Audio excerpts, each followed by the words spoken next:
Hello, ನಾವು tech solution ಕಂಪ್ನಿಯಿಂದ ಕಾಲ್ ಮಾಡ್ತಿದ್ದೀವಿ. ಹೇಳಿ. ನಿಮ್ಮ ರೆಸ್ಯೂಮ್ ನೋಡಿದ್ವಿ. ನಮ್ಮ ಕಂಪ್ನಿಯಿಂದ ನಿಮಗೆ ಜಾಬ್ ಆಫರ್ ಮಾಡ್ತಿದ್ದೀವಿ. ನೀವು ಇವತ್ತು ಆಫೀಸಿಗೆ ಬಂದು ನನ್ನನ್ನು ಮೀಟ್ ಮಾಡಿ. ಏನೋ ಜಾಬಾ? ನಾನು ನಿಮ್ಮ ಕಂಪ್ನಿಗೆ ರೆಸ್ಯೂಮ್ ಕಳಿಸಿಲ್ವಲ್ಲ. ಅದೆಲ್ಲ ಇಲ್ಲೇ ಮಾತಾಡೋಣ. ಆಲ್ಮೋಸ್ಟ್ ಆಲ್ ನಿಮ್ಮ ಜಾಬ್ ಫಿಕ್ಸ್ ಆಗಿದೆ. ಬರ್ತಾ ನಿಮ್ಮ ಪರ್ಸನಲ್ ಡಾಕ್ಯುಮೆಂಟ್ಸ್ ಎಲ್ಲ ತಗೊಂಬನ್ನಿ. ಹಾಂ.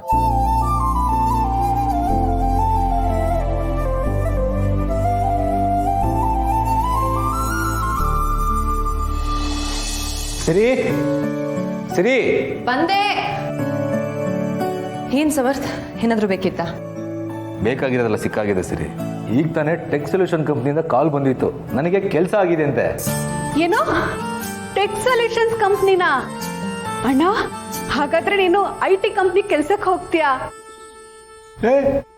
ನೀಗ ಅದ್ಯಾಗೋ ಇದ್ದಕ್ಕಿದ್ದಾಗೆ ಕೆಲಸ ಸಿಕ್ತು? ಅದೇ ನನಗೂ ಗೊತ್ತಾಗ್ತಿಲ್ಲ ತಾತ. ನಾನು ಅಲ್ಲಿಗೆ ರೆಸ್ಯೂಮೇ ಕಳಿಸಿಲ್ಲ, ಆದ್ರೂ ನಿಮಗೆ ಜಾಬ್ ಆಗಿದೆ, ಬಂದು ಮೀಟ್ ಮಾಡಿ ಅಂತ ಹೇಳ್ತಾ ಇದ್ದಾರೆ. ಅಣ್ಣ, ನಿನ್ನ ಅದೃಷ್ಟನೇ ಬದಲಾಗಿದೆ ಅನ್ಸುತ್ತೆ. ಅವತ್ ನೋಡಿದ್ರೆ ಬಡ್ಡಿ ದುಡ್ಡು ಕೊಡಕ್ಕೆ ಸಾಲ್ಗಾರೇ ಮನೆ ಹತ್ರ ಬಂದಿದ್ರು. ಇವತ್ ನೋಡಿದ್ರೆ ಅವ್ರಾಗವ್ರೆ ಫೋನ್ ಮಾಡಿ ನಿನಗೆ ಕೆಲ್ಸನೇ ಕೊಡ್ತಿದ್ದಾರೆ. ನಾನು ಈ ಮನೆಗೆ ಕಾಲಿಡ್ ಗಳಿಗೆನೇ ಆಗಿದೆ.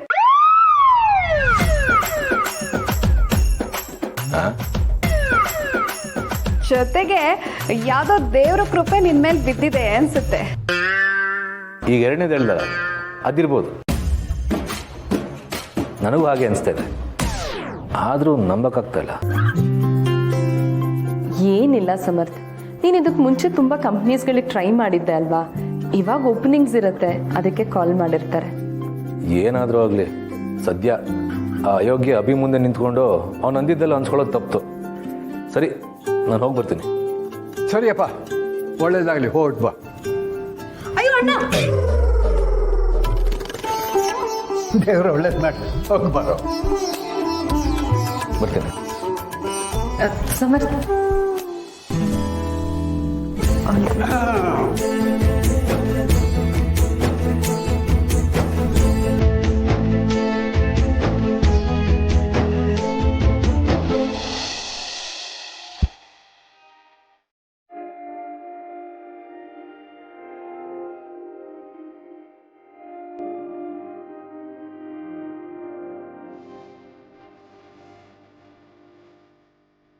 Samarth, you are appointed.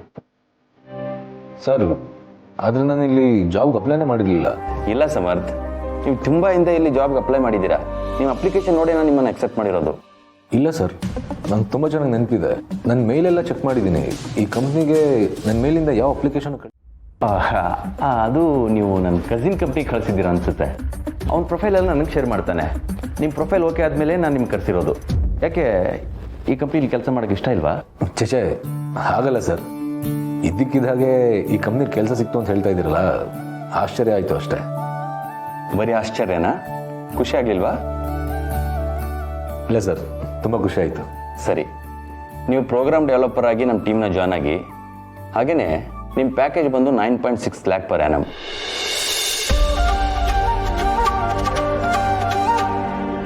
$80K per ಮಂತ?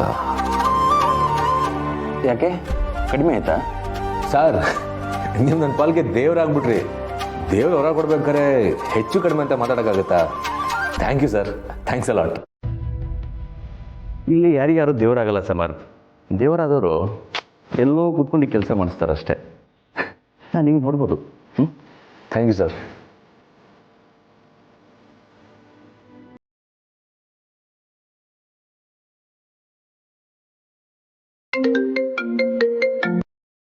ಹಾಂ ಕಿರಣ್, ಏನಾಯ್ತು? ಸಮರ್ಥ್ ಬಂದಿದ್ರು. ನಾವೆಲ್ಲ ಏನೇ ಮಾತಾಡಿದ್ರು ತೀರ್ಮಾನ ತಗೋಬೇಕಾಗಿರೋದು ನಿಧಿ.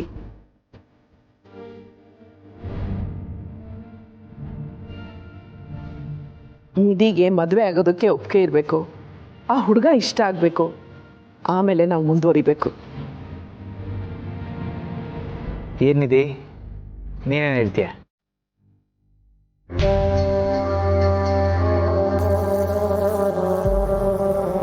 ನನಗೇನು ಗೊತ್ತಾಗ್ತಿಲ್ಲ. ನಂಗೆ ಇನ್ನೂ ಓದಬೇಕು ಅಷ್ಟೆ.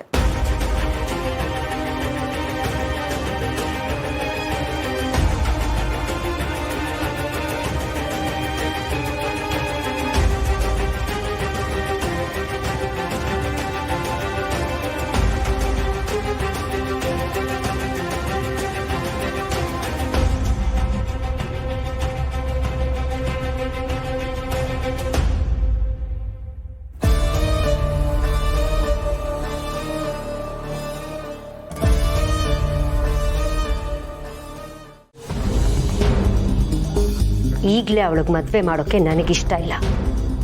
ಅವಳಿನ್ನೂ ಓದಬೇಕು ಅಂತ ಹೇಳ್ತಿದ್ದಾಳಲ್ಲ. ಓದಬೇಕು ಅಂತ ಹೇಳಿದಾಳೆ ಹೊರತು ಮದುವೆ ಆಗಲ್ಲ ಅಂತಲ್ಲ. ಮದುವೆ ಆದಮೇಲೆ ಓದ್ಬೋದಲ್ಲ. ಇಲ್ಲ, ನನಗೇನೋ ಅನುಮಾನ ಬರ್ತಾ ಇದೆ. ಇದ್ದಕ್ಕಿದ್ದ ಹಾಗೆ ನಿಧಿ ಮದುವೆ ಬಗ್ಗೆ ತಯಾರಿ ಮಾಡ್ಕೋತಿದ್ದೀರಾ ಅಂದರೆ ನೀವು ಬೇರೆ ಏನೋ ಪ್ಲ್ಯಾನ್ ಮಾಡ್ತಿದ್ದೀರಾ ಅಂತಾನೆ ಅರ್ಥ. ಮಗಳ ಮದುವೆ ಮಾಡಬೇಕು ಅಂತ ಒಬ್ಬ ತಂದೆ ಯೋಚನೆ ಮಾಡೋದ್ರಲ್ಲಿ ಇನ್ನೇನು ಪ್ಲ್ಯಾನ್ ಇರೋಕ್ಕೆ ಸಾಧ್ಯ? ಪ್ಲ್ಯಾನ್ ಮಾಡೋಕ್ಕೆ ನಾನು ನೀನಲ್ಲ. ಮತ್ತ್ಯಾಕೆ ಇಷ್ಟು ಬೇಗ ಅವಳಿಗೆ ಮದುವೆ ಮಾಡಬೇಕು? ನನಗದೆಲ್ಲ ಗೊತ್ತಿಲ್ಲ. ಇಷ್ಟು ಒಳ್ಳೆ ಸಂಬಂಧ ಕೈತಪ್ಪ ಹೋದರೆ ಮತ್ತೆ ಇಷ್ಟೇ ಒಳ್ಳೆ ಸಂಬಂಧ ಸಿಗುತ್ತಾ ಹೇಳು? ನೀನು ಇಷ್ಟು ಒಳ್ಳೆ ಸಂಬಂಧನ ಹುಡುಕ್ತೀಯಾ?